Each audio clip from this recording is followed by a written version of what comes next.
We're going to look at the consumer decision journey. We're going to see what is ADIDA, how is the consumer decision journey different, and how do consumers move through the journey. You can find suggested ratings on the McKinsey Research and Google ZMOT Research online and on your Canvas module.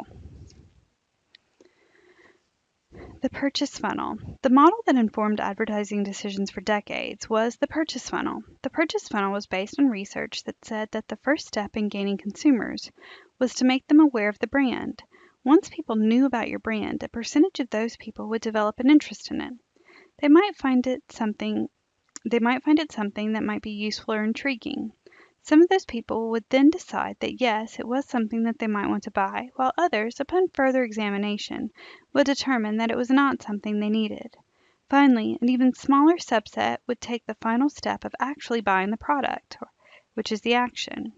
For years, marketers developed plans that helped to move consumers through the funnel. In the days of push media, that was fairly simple to do. You selected a broad-reaching media like television to generate awareness. You would find magazines targeted towards specific interests and remind people that this product might be great in a recipe, in a woman's service magazine like Good Housekeeping, or the sneaker would help you perform your best, in a sports magazine like Sports Illustrated. Through identifying the type of person who might be getting closer to the point of purchase, you continued to remind them. Finally, usually in store, you would give them a reason to choose your brand over the competitors. We called them upper and lower funnel tactics. Upper funnel tactics were awareness building, and lower funnel tactics were harder sell things like offering coupons or discounts.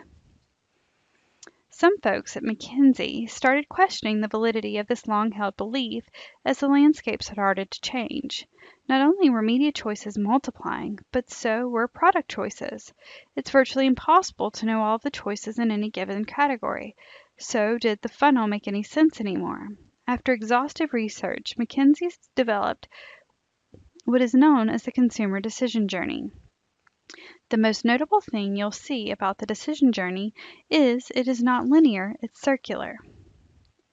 According to the folks at McKinsey, the journey all starts with a trigger event, or a need. Something happens that puts you in the state of needing to solve a problem. Usually that need is simple. You ran out of dog food and you need gas, or you're looking for a new book to read. But oftentimes it's life-changing. You're getting married, you had a baby, bought a new house, and once that need arises, there are a set of brands that you'll turn to in order to solve that need. This stage has been most impacted by digital media, and it's the initial consideration set. Before, consumers would only come in contact with the brand through advertising, in store or through word of mouth. But as we mentioned before, the internet put the world at our fingertips. One of the first things we do today when we identify a problem that needs to get solved is to Google it. We start searching around for possible solutions. Even my 6-year-old daughter will say things like, "Just Google that."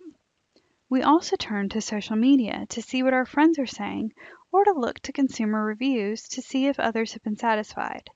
We also have a wealth of information at our disposal. Brand websites give us information on specs and pricing. Price comparison sites help us to find the best deals. We can learn so much about brands without ever moving. So it's no longer just about developing an interest in a brand. It's about researching options and narrowing down the list. As mentioned, the consumer has completely taken over the active consideration phase of the journey and has a plethora of resources to consult that puts control of the decision-making process in their hands. Marketers used to think the final moment at the store shelf, even if that shelf were Amazon.com, as the moment of truth. That, they determined, was the final chance they had to sway the consumer from desire to action. What Google proved in their research was that in the new digital world, that train has left the station. Consumers have likely already made up their mind by the time they get to the store shelf. From all of their research and price shopping, if you haven't influenced them by the time they've gotten to the store, you've likely missed your opportunity. Another phenomenon has emerged in our ever-increasing mobile world, and this is what is called showrooming. Showrooming is what this woman you see is doing here. Even in the store, at the shelf, she's on her device looking to see if she can find a better deal elsewhere. This is tremendously disruptive for retailers like Walmart, Best Buy, or Home Depot. It takes a tremendous amount of effort to get consumers in your store to begin with. You don't want to lose them once they're here, and that is why you see so many more price matching guarantees today. One thing that was noted in the beginning was that the consumer decision journey is circular, not linear. One of McKinsey's major findings was that it doesn't end at the point of purchase. How consumers experience and interact with your brand after they've purchased is just as critical to keeping that consumer. A common metric in the business today is the customer lifetime value, or CLV. Gaining customer is extremely expensive. The more of them you can hang on to, the lower your overall marketing costs will be. Making sure that your consumer is having a positive experience is critical. You may remember checking into a hotel room only to have the phone ring moments later. It's the front desk checking to make sure everything's okay. Rather than wait to find out if something's wrong, they want you to know that they care, that your room is to your liking, and that they're there to help. Or after speaking to a customer service representative, you're asking to rate the service from 1 to 10. And what you may not know is that anything lower than a 10 can be damaging to that representative. Another way brands try to impact the post-purchase experience is to send you tips and tricks on how to use your new phone or suggestions for accessories to enhance your experience. Making sure that the consumption of the product is enjoyable helps to build an ongoing relationship with the consumer.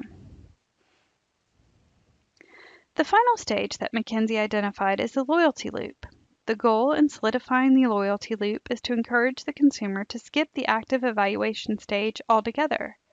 If, as a brand, you don't have to continue to prove yourself over and over again, then you can focus your money and efforts elsewhere. Some research suggests that loyalty doesn't exist and customers are always looking for options. But all of us are loyal sometimes, and brands will seek to reward that loyalty. And even more valuable than to brands and loyalty is advocacy. When you love a brand and you're willing to talk about that brand, you provide a lot of free or earned media. Let me know if you have any questions.